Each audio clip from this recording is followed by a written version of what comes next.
चलो बधाने जय Shri Krishna. Lecture number 7 chapter पहलू शेर मूડીના હિસાબો એકાઉન્ટ પાર્ટ 2 જેની અંદર આપણે આજે લેક્ચરની અંદર પાના નંબર 58 સાતમો દાખલો ભણશું। રીત નંબર આપણે 3 જ ચાલુ છે, મળવાના બાકી હપ્તાવાળા દાખલા અને જેમાં મૂળ કિંમતે શેર બાદ પાડ્યો એવા દાખલા। સાતમા દાખલાની રકમ વાંચું છું, शांति सामलो। पाना नंबर 58 नागपुरनी पागेदार शुगर लिमिटेड ₹10 નો એક એવા 12 લાખ ઇક્વિટી શેર જાહેર જનતામાં બહાર પાડ્યા હતા। કંપનીને 13,50,000 શેર માટે અરજીઓ મળી।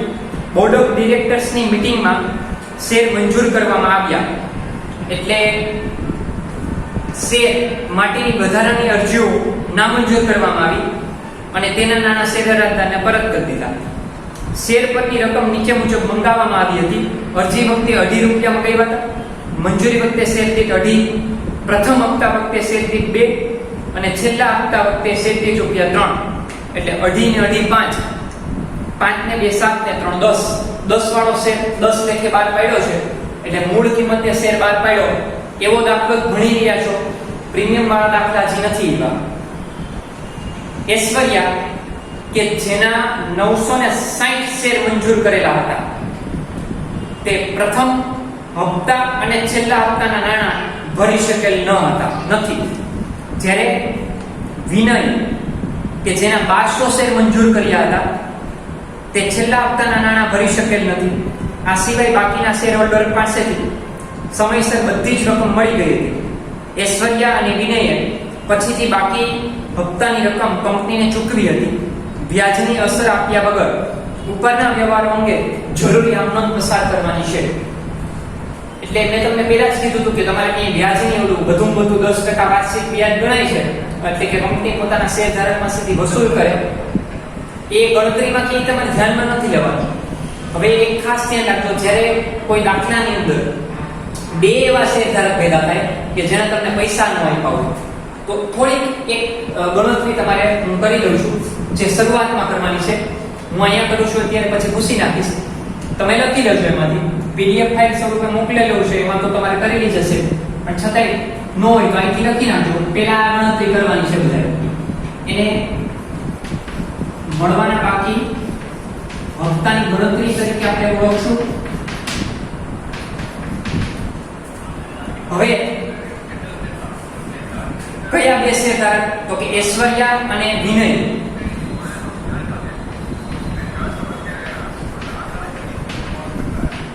અહીંયા હું શેરધારકનું નામ લખીશ, ઐશ્વર્યા અને વિનય। એટલે આ ક્યાં કામ આવશે પછી તમને કહું। હવે ઐશ્વર્યાનું વાક્ય પાછું વાંચો। ઐશ્વર્યા કે જેના 960 શેર મંજૂર કરેલા છે, તે પ્રથમ હપ્તાના અને છેલ્લા હપ્તાના નાણાં ભરી શકેલ નથી। એટલે પૈસા મળવાનું બંધ થયું હોય ને, એવું ક્યારથી ચાલુ થયું? તો કે પ્રથમ હપ્તાથી। તો એક ખાનું હું પ્રથમ હપ્તાનું રાખીશ, બીજું ખાનું હું આખરી હપ્તાનું રાખું છું। ઐશ્વર્યાના શેર કેટલા? 960 શેર। ઐશ્વર્યાએ તમને 960 શેર ઉપર પ્રથમ હપ્તાની અને આખરી હપ્તાની રકમ નથી દીધી, અને આમથી પ્રથમ હપ્તાની જે વ્યક્તિએ પૈસા ન દીધા હોય તો બીજા હપ્તા એટલે કે આખરી હપ્તાના ન દીધા હોય, એટલે 960 શેર ઉપર પ્રથમ હપ્તાના પૈસા નથી મળ્યા, સામે પક્ષે 960 શેર ઉપર આખરી હપ્તાના પણ નાણાં તમને ન મળ્યા। એટલે 960 એમ બેનો સરવાળો કરતા નહીં, 960 શેર ઉપર પ્રથમ હપ્તો નથી મળ્યો તો આખરી હપ્તો ન મળ્યો, એટલે ઐશ્વર્યાના શેર છે 960। વિનયના 1200 શેર હતા, એને 1200 શેર મંજૂર કરેલા હતા, જે છેલ્લા હપ્તાના નાણાં ભરી શકેલ નથી।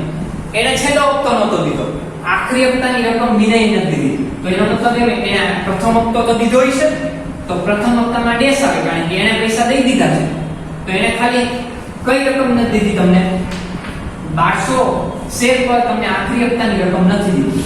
હવે તમારે આનો કુલ સરવાળો કરવાનો, એને કહેવાય કુલ।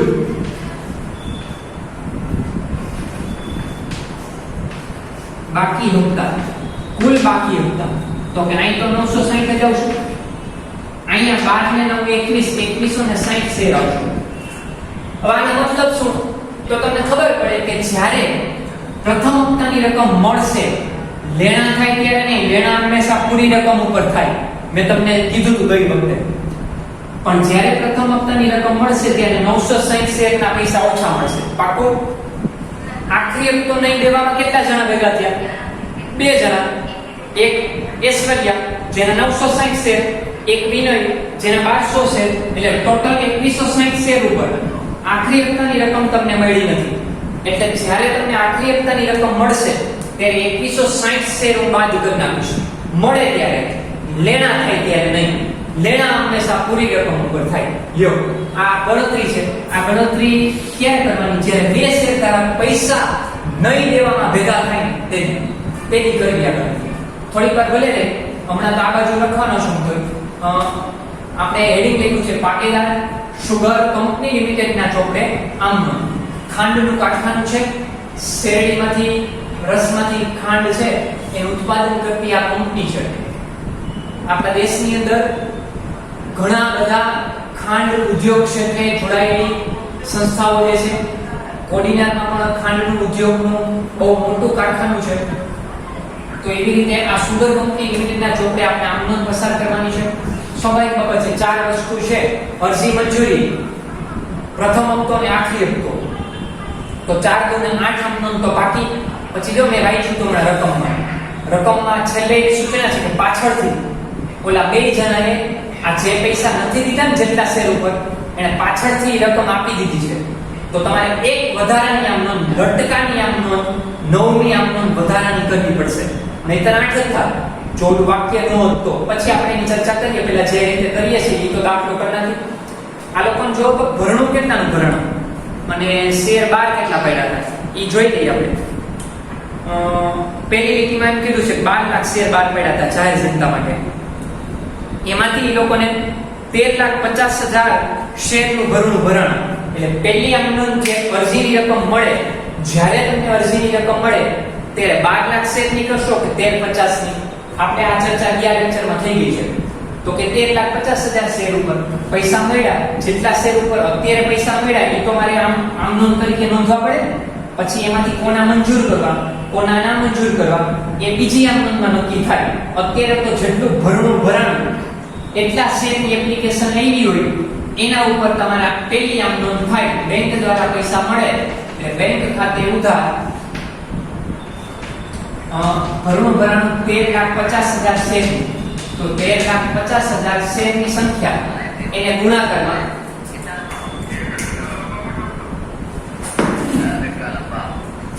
એટલે 13,50,000 શેરનું ભરણું ભરાણું એના ઉપર આ લોકોએ અરજી વખતે મગાવ્યા હતા 2 રૂપિયા 50 પૈસા, 2.5 રૂપિયા મગાવ્યા હતા. એટલે અહીં ગુણાકારમાં 2.5 રૂપિયા લઈ લઈએ આપણે, 2 રૂપિયા ને 50 પૈસા. તો 13,50,000 એને ગુણ્યા 2 રૂપિયા ને 50 પૈસા એટલે આવશે 33,75,000. 33,75,000 રૂપિયા. અને જેની રકમ મળે એનું ખાતું જમા કરો. હવે બધાય નામનો કદાચ કડકડાટ આવડતી હશે. 33,75,000 શેના પૈસા મળ્યા? અરજીની રકમ મળી. જેની રકમ મળે એનું ખાતું જમા કરો. એટલે ઇક્વિટી છે અરજી ખાતે જમા. કેટલા? 33,75,000. હજી સારી આમનોંધ બાકી ન કરી હોય તો મહેરબાની કરીને કરી લેજો. જેમ જેમ ચેપ્ટર આગળ વધશે એમ નવો ટોપિક જે છે ખુલતો જવાનો છે. પછી નહીં આવે. 33,75,000 રાઈટ. ચલો હવે અરજીની રકમ તમે જે જમા કરી એટલી જ રકમથી બીજી આમનોંધમાં અરજી ખાતું ઉધાર કરવાનું. એક ખાતું બંધ થાય. ઇક્વિટી શેર અરજી ખાતે ઉધાર. બ્રેકેટમાં તમારે અહીંયા બ્રેકેટ બનાવવાનો છે. તમને ખબર છે અહીંયા 2 ડિવિઝન પડવાના છે. કારણ કે આ લોકોને વધુ ભરણું ભરાયું છે. વધારાના શેર તમારે શું કરવા પડે? શેર અરજદારને પરત કરી દેવા પડે. 13,50,000 ગુણ્યા 2 એટલે એની રકમ આવે 33,75,000. બરોબર. હવે આમાંથી 2 ડિવિઝન પડશે.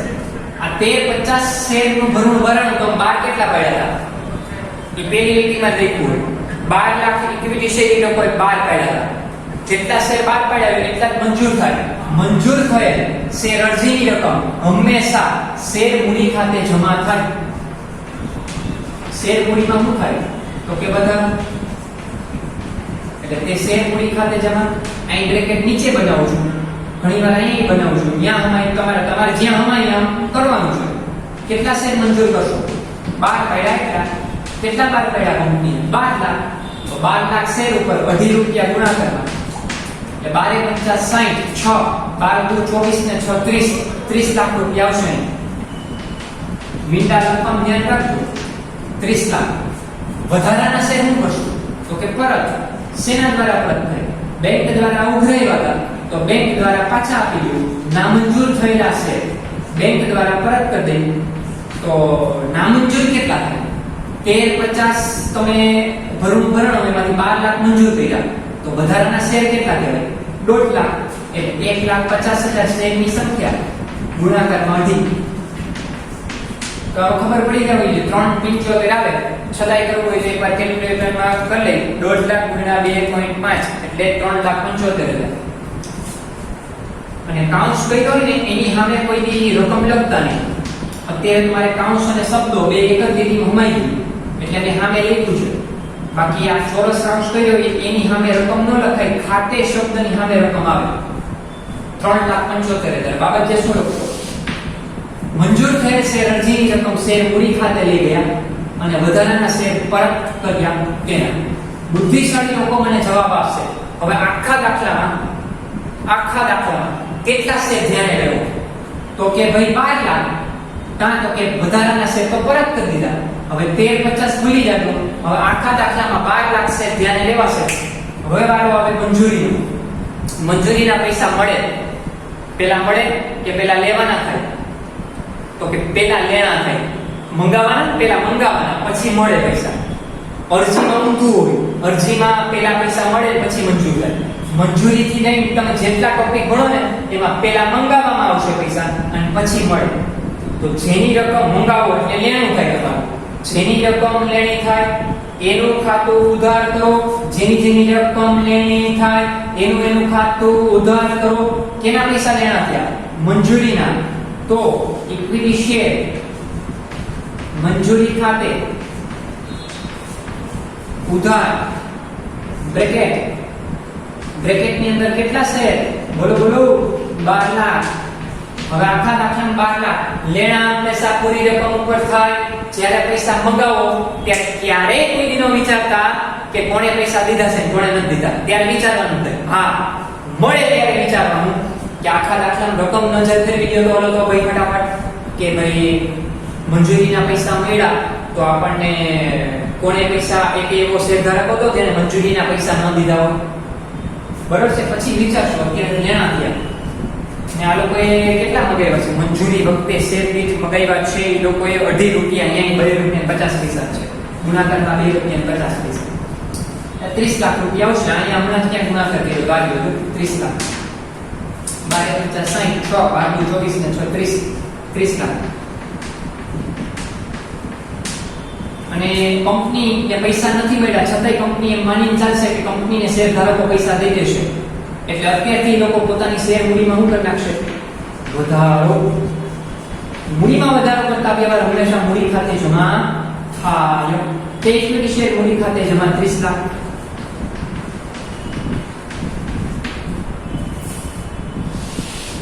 લ્યો બાબત છે હું લખશું મંજૂરીની રકમ લેણી થઈ તેના હવે પૈસા મળે મગાવો પછી મળે એટલે આમ નોંધ તો તમે જેમ કરતા હોય એ જ કરવાની છે આમ નોંધ દોરો બેંક દ્વારા પૈસા મળે બેંક ખાતે ઉધાર તે ઇક્વિટી શેર મંજૂરી ખાતે જમા જેની રકમ મળે એનું ખાતું જમા કરો તે ઇક્વિટી શેર મંજૂરી ખાતે જમા બાબત જેવું લખો મંજૂરીની રકમ મળી તેના મેં કાઉન્સ નથી કર્યો મારે વિચારવું પડે એ હવે તમે રકમમાં ન જોવાનું અહીં ગણતરીમાં જોવાનું છે આ ગણતરી જે છે ને સૌથી પહેલા આ બોક્સ આપણે દોર્યું હોય ને આમનું એને પહેલા કરવાની હોય આ ગણતરી મેં કરી હતી એમાં ક્યાંય જોવો જોઈએ આ મળવાના બાકી હપ્તાની ગણતરી છે કે મંજૂરીનું ખાનું છે, મંજૂરીનું ખાનું જ નથી. ઈ ખાનું એટલે ન થયું કે તમારા દાખલામાં કોઈ શેરધારક એવો હતો જ નહીં જેને મંજૂરીના પૈસા ન દીધા હોય તો તમારે માની લેવાનું મંજૂરીના બધા પૈસા મળી ગયા છે એટલે મારે અહીં કાઉન્સ કરવાની જરૂર નથી. ઈને આપણો 30 લાખ રૂપિયા નીચે ઉતારું છું, પૂરેપૂરા મળી ગયા છે 30 લાખ. મીંડા લખવાની બહુ મજા આવે પણ આવડતા હોય તો અલ્પવિરામ કરતા પછી આવડવાનું. નકર મીંડા લખવાની એટલી બધી મજા આવતી હોય ને 30 લાખના 3 કરોડ કેની થઈ ગયા ખબર જ ન હોય. ઈ સાઈડ પેપર જો ને ત્યારે જ ખબર પડે કે આ લોકોએ 30 લાખના 3 કરોડ કરી નાખ્યા અને તા 3 લાખ થઈ ગયા હોય 30 લાખના. ઈ અલ્પવિરામ કરવાની જેટલાને ટેવ નહીં હોય ને એને તકલીફ પડવાની છે કારણ કે આ ચેપ્ટર અને આના પછીનું ચેપ્ટર એમાં કરોડોમાં લાખોમાં જ આંકડા લખવાના થાય. બરાબર છે? અને કોમર્સના વિદ્યાર્થી જો એવું નથી કે ભૂલ કોઈ દી થાય જ નહીં, થાય પણ એ કે મારાથી ભૂલ થાય પણ એ ક્યારે હોવી જોઈએ ભૂલ પાછી. અને તમારા દ્વારા તો ખરેખર એક્યુરેસી વાળું કામ જ થવું જોઈએ કારણ કે પરીક્ષામાં તમારે બેસવાનું છે, સાહેબ પરીક્ષામાં નથી બેસવાનું.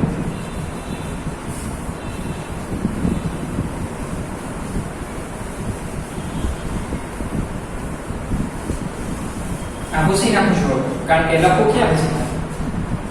ચલો હવે પાંચમો ટોપિક નંબર 5 એટલે કે 5 નિયમનો કેનો વારો આવે? ક્લાસમાં ભણાવતો હોય ને પાંચમા ટોપિક ઉપર આપણે એમ કહીએ કે પાંચમા નંબરની આમનો કોનો વારો આવ્યો તો કે મારો વારો આવ્યો. પણ શેનો? તો કે મારે બોલવી છે આમ તો કે બોલો તો શેની આમ નોંધાવે એટલે પ્રથમ હપ્તાનો વારો આવે. પ્રથમ હપ્તાની રકમ લેણી થાય.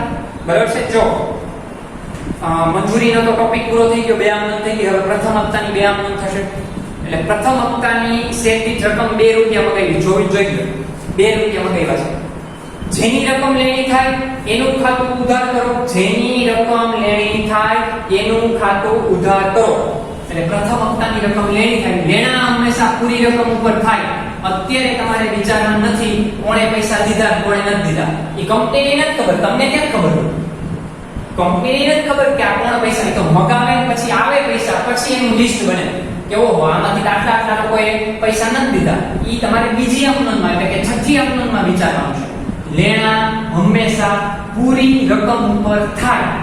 ઇક્વિટી શેર પ્રથમ હપ્તા ખાતે ઉધાર ઇન્ટુ બ્રેકેટ 12 લાખ શેર કેટલા 12 લાખ ગુણાકારમાં કેટલા કરવું 2 રૂપિયા 12 દુ 24 લાખ.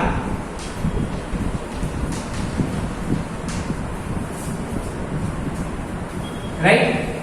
તે શેર મૂડીમાં શું થાય વધારો. અત્યારથી કંપની માની લેશે કે શેર ધારકો છે બધા પૈસા આપી જ દેવાના છે એટલે શેર મૂડી ખાતે જમા કરી નાખે. મૂડીમાં વધારો કરતા વ્યવહાર મૂડી ખાતે જમા બાબત છે.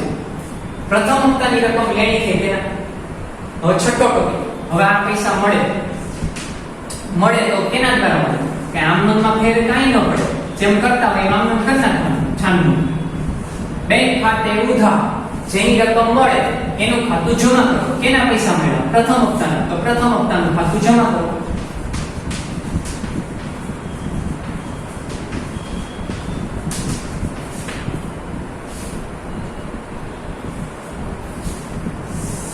બાબત જેવું લખશો પ્રથમ હપ્તાની રકમ મળે ત્યારે હવે અહીંયા વિચારવાનું છે તમારે કે ગણતરી તમે હમણાં મેં પૂછી તમે લખી હોય કે પેન્સિલ તો સામે રાખો તો ખબર પડશે વધારે. એમાં જો પ્રથમ હપ્તાનું ખાનું જો એમાં છેલ્લે જો કુલ સરવાળો કર્યો તો કુલ બાકી હપ્તા એવો શબ્દ લખ્યો હતો ને એમાં કુલ બાકી હપ્તામાં પ્રથમ હપ્તાના ખાનામાં કેટલા છે 960. અને તો એમને ખબર પડે ઐશ્વર્યા નામના શું કહેવાય શેરધાર ભાગીદારોના બોલી જાય કારણ કે પેલો ભાગ છે એ ભણાવી ભાગીદાર વગરમાં રખડતા હોય. શેરધારક હોય તો એને 960 શેર ઉપર તમને પ્રથમ હપ્તાની અને આખરી હપ્તાની રકમ નહોતી દીધી તો પ્રથમ હપ્તામાં પૈસા ન દેવામાં કેટલા હતા? એક જ જણા ઐશ્વર્યાના શેર કેટલા 960. તમે કુલ શેર કેટલા તમારા 12 લાખ શેર ઉપર પૈસા મગાવ્યા 960 શેર ઉપર તમને ઐશ્વર્યાએ પૈસા નથી દીધા એટલે 12 લાખ માઈનસ 960 કરો તો બરાબર 12 લાખ પછી એમાંથી 960 શેર બાદ કરી નાખો એટલે તમને પૈસા પ્રથમ હપ્તાના કેટલા શેર ઉપર મળશે? 11,99,040 શેરની સંખ્યા હો કે કાઈ લખી નાખતા 11,99,040 11,99,040 ક્લિયર? 12 લાખ શેરની સંખ્યા અને 960 એટલે 11,99,040 શેર અને શેર દીઠ રૂપિયા કેટલા? પ્રથમ હપ્તો કેટલા વાળો? તો કે 2 વાળો, તો ગુણાકારમાં 2. 11,99,040 એને ગુણાકારમાં 2 એટલે 23,98,080 23,98,080 રૂપિયા.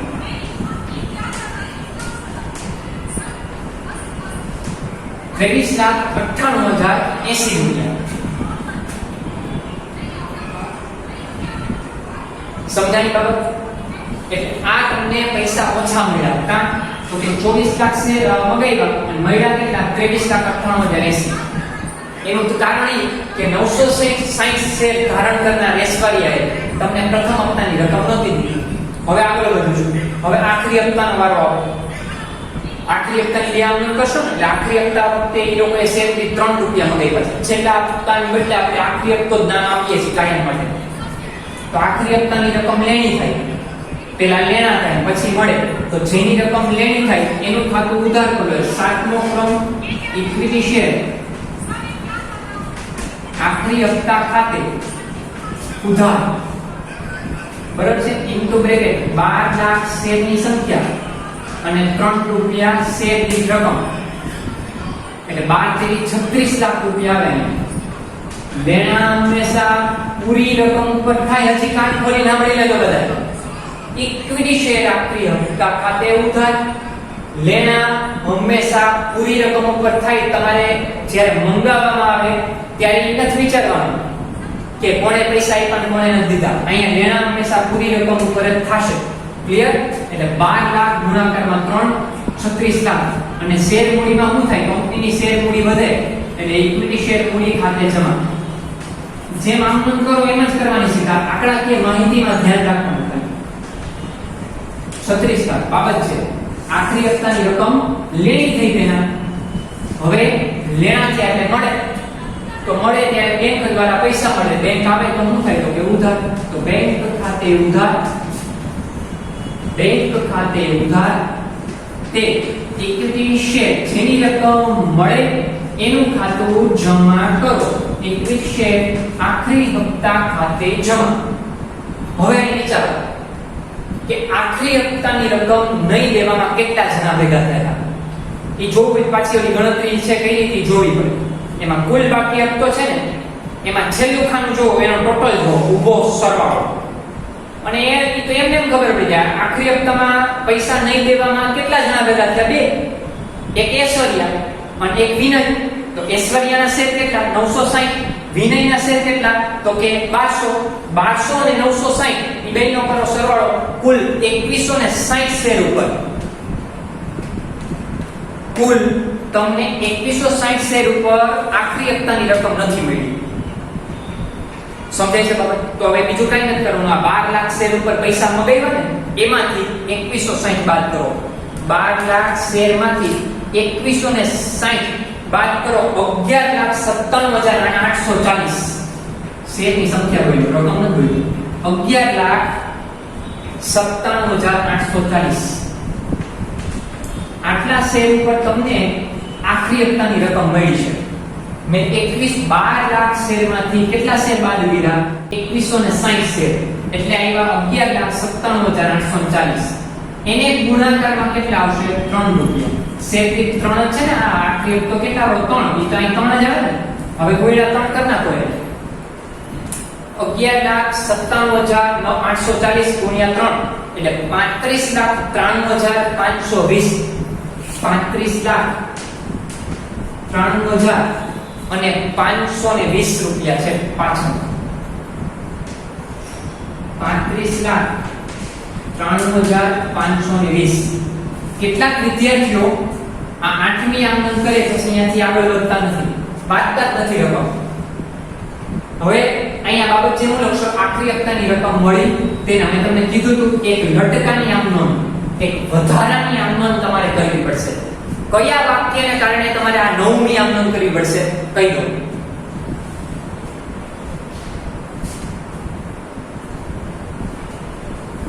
જો ઐશ્વર્યા કે જેના 960 શેર મંજૂર કરેલા હતા તે પ્રથમ હપ્તાની અને છેલ્લા હપ્તાના નાણાં ભરી શકેલ નથી, જ્યારે વિનય કે જેના 1200 શેર મંજૂર કરેલા છે તે છેલ્લા હપ્તાના નાણાં ભરી શકેલ નથી. આ સિવાય બાકીના શેર હોલ્ડર્સ પાસેથી સમયસર બધી રકમ મળી ગઈ હતી.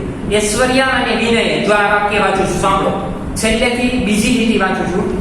ઐશ્વર્યા અને વિનયે પછીથી એટલે બધી પ્રોસેસ થઈ ગયા પછી બાકી હપ્તાની રકમ કંપનીને ચૂકવી આપી હતી. કંપનીને, આપણને પૈસા મળે એના માટે ખર્ચ કહેવાય, પણ આપણા માટે તો આવક કહેવાય. પૈસા મળ્યા શેના દ્વારા મળે? બેંક દ્વારા. વધારાની આમનોંધ વાક્ય ન હોય ને તો નહીં કરવાનું. તો અહીં દાખલો પૂરો તમારો. પાછળથી જો રકમ કોઈ શેરધારક તમને આપી દે બાકી હપ્તાની રકમ, તો તમારે આ આમનોંધ કરવી પડશે. બેંક દ્વારા પૈસા મળે, આમાં રોકડા કોઈ દી ન મળે, એટલે બેંક ખાતે ઉધાર તે તમને બે જગ્યાએ પૈસા નહોતા મળ્યા. ક્યાં બે જગ્યાએ? તો તમને એક પ્રથમ હપ્તાની પૈસા નહોતા મળ્યા, જેની રકમ મળે એનું ખાતું જમા કરો. તો જ્યારે મળે ત્યારે જમા કરો, એમાં યાદ રાખો. જેની રકમ મળે એનું ખાતું જમા કરો, પણ એમાં યાદ રાખો જ્યારે મળે ત્યારે જમા કરો, ન મળે કાંઈ તો નહીં જમા કરવાનું. તો તે ઇક્વિટી શેર પ્રથમ હપ્તા ખાતે જમા. તે ઇક્વિટી, જો ચોપડીથી હું જુદું ભણાવું છું ધ્યાન રાખજો. ચોપડીમાં મળવાના બાકી હપ્તાનું ખાતું ઊભું કરીને દાખલો ગયો છે, તો અહીં શબ્દો જુદા રહેશે. આપણે મળવાના બાકી હપ્તાનું ખાતું ક્યાંય ઊભું નથી કર્યું, જોઈ લેજો. મેં તમને અગાઉ જ ગયા લેક્ચરમાં થિયરી બનાવવાની સૂચના આપી દીધી કે મળવાના બાકી હપ્તાનું ખાતું આપણે ક્યાંય ઊભું કરવાનું થશે નહીં, મેં કહ્યું નથી. એટલે જ તમારે અહીં શબ્દ ફ્રી છે. જેની રકમ મળે એના ખાતા જમા કરો. પ્રથમ હપ્તાના અને આખરી હપ્તાના પૈસા અગાઉ નહોતા મળ્યા, એ હવે મળ્યા. જ્યારે મળે ત્યારે જમા કરો, ન મળે ન જમા કરો, કાંઈ નહીં. તો આમ ન થાય. તે ઇક્વિટી શેર આખરી હપ્તા ખાતે જમા. પ્રથમ હપ્તાની રકમ નહોતી મળી, કેટલા શેર ઉપર નહોતો મળ્યો પ્રથમ હપ્તો, ઈ જો હોય પાછી ઓલી ગણતરીમાં જવાનું. કુલ બાકી હપ્તો જોવાનો, એમાં પ્રથમ હપ્તાનો સરવાળો, ઊભો સરવાળો, તો કે અહીંયા 960 જ હતા. કારણ કે પ્રથમ હપ્તો એક જ શેરધારક ઐશ્વર્યાએ નહોતા દીધા, તો અહીં 960 શેરની સંખ્યા ગુણાકારમાં પ્રથમ હપ્તો કેટલા વાળો હતો? ક્યાંય જુદા પ્રથમ હપ્તો કેટલા વાળો હતો? 2 વાળો હતો. ત્યાં ન ખબર પડે તો આ રકમમાં જોઈ લેવાનું. અહીંયા રકમમાં આપેલું 2 રૂપિયા. 960 ગુણ્યા 2 એટલે 1920 રૂપિયા જમા કરવાના છો. કેટલાક વિચારતા છે સાહેબ આ ઉધારની રકમ કાં કરતા તમે? ઈ ક્યાંથી હવે મળે છે ને? પેલા આ ગણતરી કરાવી દો, પછી મને ઉધાર કેટલા કરવા એ પછી મળે. હવે આખરી હપ્તા વખતે તમને કેટલા શેર ઉપર પૈસા ન મળ્યા ઈ જો પાછું ગણતરીમાં જાવ તો ગણતરીમાં જો કુલ બાકી હપ્તો, એમાં છેલ્લું ખાનું સરવાળો જો 2160 શેર કાં તો કે 960 ઐશ્વર્યાના, 1200 શેર વિનયના, એમ થઈને કુલ 2160 શેર ઉપર તમને આખરી હપ્તો નહોતો મળ્યો, એટલે ત્યાં બાદ કરેલા. તે કેમ જદાર આખરી હપ્તો બાદ કરેલા. અહીંયા ધ્યાન રાખજો, અહીંયા શેર આખરી હપ્તા ખાતે, ઇક્વિટી શેર આખરી હપ્તા ખાતે અહીંયા 2160 શેર આવે ગુણાકારમાં. આખરી હપ્તો કેટલા વાળો? તો કે આ રહ્યો 3 રૂપિયા વાળો.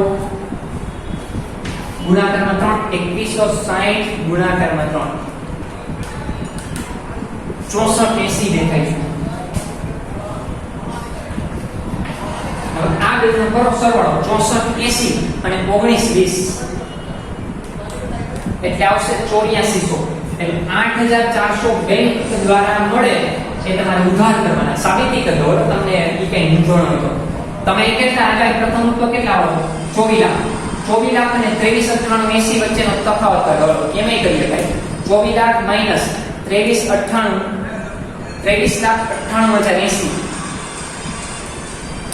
એટલે 1920 રૂપિયા આવશે. યાદ પ્રથમ હપ્તો ત્યાં ઓછો જમા કર્યો તો તો અહીં કરી દીધો મળ્યા એટલે જમા કર્યા અને હવે આ 36 લાખ આખરી હપ્તાના મંગાવ્યા હતા મળ્યા 35,93,520 કર બાદ 36 લાખ માંથી 35,93,520 રૂપિયા બાદ કરો એટલે 6480 આવી 6480 જો આ ગણતરી ન કરી હોય તો આ બે વચ્ચેના તફાવત કાઢો એ તમારે અહીં જમા કરી દેવાના જેની રકમ મળે એનું ખાતું જમા થાય એ બેનો સરવાળો બેંક દ્વારા મળે એટલે બેંક ખાતે ઉધાર પછી કરવાના આ બેનો સરવાળો થઈ જાય પછી બાબત છે આ બાબત છે એમ લખવાનું મળવાના બાકી હપ્તાની રકમ મળી તેને પૂરું એટલું જ લખવાનું મળવાના બાકી હપ્તાની રકમ મળી તેને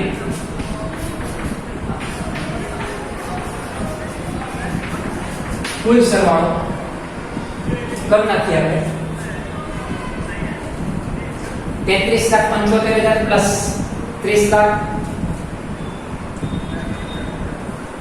પાછા 30 લાખ પછી 24 લાખ પછી 36 લાખ પછી ઓલા વચ્ચે રહી ગયા 23,98,080 23,98,080 વચ્ચે રહી ગયા હતા 35,93,520 અને લાસ્ટમાં 8400 એટલે 2,13,75,000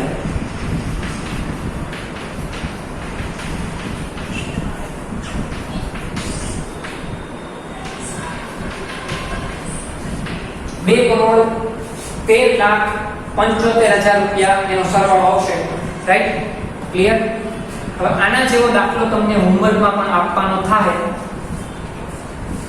કાલ મેં તમને ખાલી લાસ્ટ ટાઈમ મેં તમને ખતવણી નો ટોપિક જ ખાલી કરવા માટે હોમવર્કમાં આપ્યો હતો એટલે આજે તમારે ઉદાહરણ નંબર લગભગ ત્રીજું આવશે જોઈ લઈએ આપણે એક મિનિટ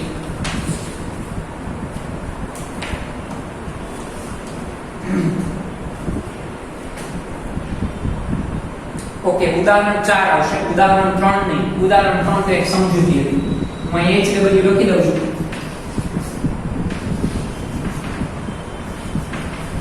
ઉદાહરણ નંબર 4 પેજ નંબર છે 14